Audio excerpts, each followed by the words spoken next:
John, it's an absolute pleasure to meet you, sir. Thank you You're so much. Obviously a very busy man. Where do you find the time with your executive role in Disney to direct it, to actually go co-write and co-direct such a big animated movie? I sometimes I want to know that too. I am so busy with all that's going on. In my chief creative officer role at Pixar, I oversee all of the Pixar films in development and in production and stuff. And then and now I'm chief creative officer of the Walt Disney Animation Studios and Disney Toon Studios, and I even help out with the theme park designs. So I feel like I kind of have four full-time jobs right there, but I love it all because I love working with the filmmakers. I love helping them craft their movies, their stories. But I also like to craft, stories of my own, and that's what I love to do about directing. I love creating stories. I'm a real storyteller. I love working collaboration with the story guys to help develop the story. But I also love working with the individual artists at Pixar too, and I really inspire them to take creative ownership of even the smallest task, because as animation's the most collaborative art form there is in the world, and I just feed off of that collaboration, feed off the talent that's at Pixar. And a lot's been made of how laid back Pixar is, and creatively that's obviously been amazing, and how well the films have done over the years, widely regarded as some of the best movies of all time. Has that atmosphere, has that transferred over to other parts of Disney now as well, do you think? Yeah, well, that's what I think was so brilliant. When Bob Iger bought Pixar, he didn't want Disney to take over Pixar. He wanted Pixar to inspire Disney. And so that's when he made me Chief Creative Officer of Disney Animation, and Ed Catmull, the president of Pixar, to be president of Disney Animation as well. He wanted us to bring some of the elements that have made the creative culture at Pixar so unique and so special. And so we've transformed Disney Animation into a filmmaker-driven studio like Pixar. And that's what's unique about Pixar and now Disney Animation.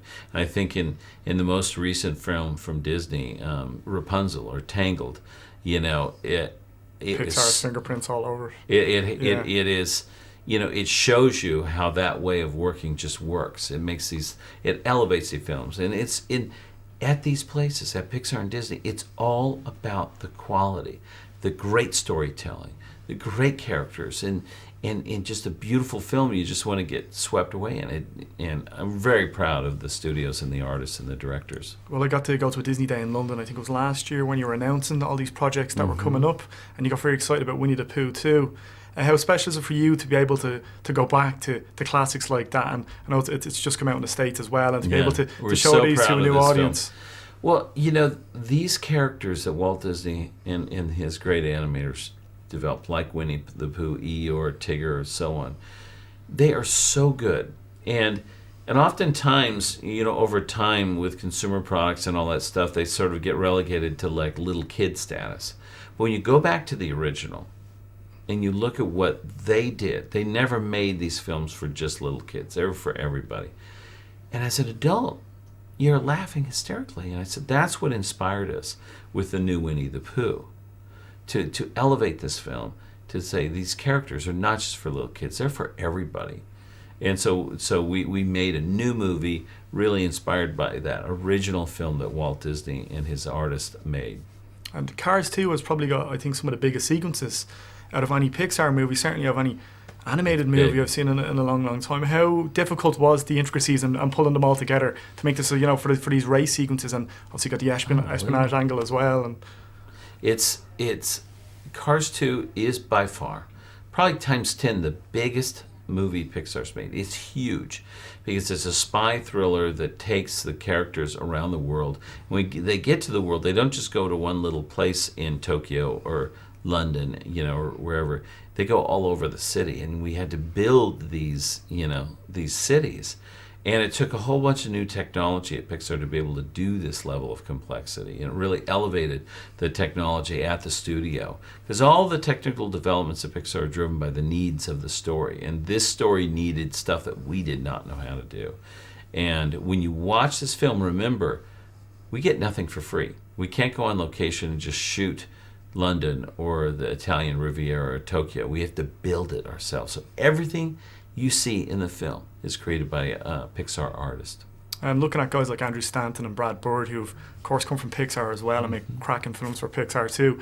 Both those guys have gone on to do action movies with John Carter, and with Mission Impossible 4. Is there a correlation there, do you think, between the how intricate animation is and how intricate direct action can be?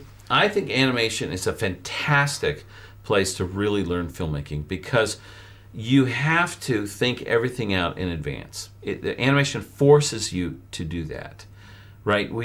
In typical live action films, there's a script, that's refined and whatever, but you have a shooting script. You go out and you shoot the coverage. You shoot everything, every sequence from every angle, many takes. That coverage, you then go into the editing room and you basically start editing your film. In animation, you can't do coverage, right? It's too expensive. So we have to edit the movie before we start production. And that forces you to plan things out in advance to tremendous levels of detail. And we use storyboards, and we use we make a version of the movie using the still storyboard drawings. We call it the story reel. And we'll work and rework the story to make it play great in the story reel. So then when we go into production, we know exactly what we're doing. And I think with both Brad and Andrew being, this is how they got trained going into the live action world, I think it's very exciting to see what they're going to do because they're fantastic directors.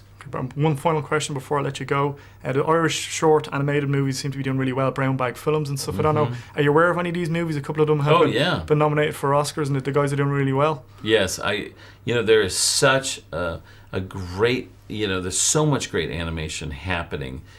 Secret of the Kells, and all these short films that are coming out of Ireland, and it's very, very exciting to what's happening in Ireland with animation. So I'm really, really, really proud of them. Cool. Hopefully see you in Dublin next week, John. Pleasure Great. to meet you, sir. You bet. Thank you, sir. Pleasure. Thank you.